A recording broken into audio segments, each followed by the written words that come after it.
বেকারদের জন্য এবার বড় সুখবর। এবার ঘরে বসে আবেদন করা যাবে যুবসাথী ভাতার জন্য।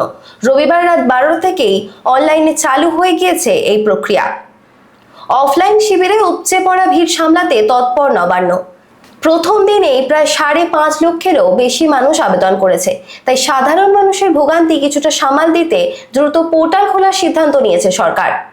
আবেদনকারীদের যেতে হবে apas.wb.gov.in ওয়েবসাইটে। সেখানে গিয়ে মাধ্যমিকের অ্যাডমিট কার্ড, মার্কশিট, আধার কার্ড এবং ভোটার কার্ড স্ক্যান করতে হবে। এরপর পোর্টালে মোবাইল নাম্বার দিয়ে রেজিস্টার করতে হবে। তাহলেই চলে আসবে একটি ওটিপি। তারপর সেই ওটিপি দিয়েই শুরু হবে নাম নথিভুক্তকরণ। আবেদনের শেষ দিন রয়েছে 26শে ফেব্রুয়ারি পর্যন্ত।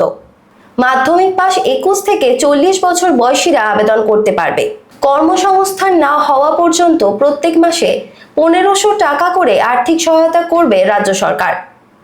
অনলাইনে আবেদন শেষে ফর্মের প্রতিলিপি নিজের সঙ্গে রাখার পরামর্শ দিয়েছে প্রশাসন।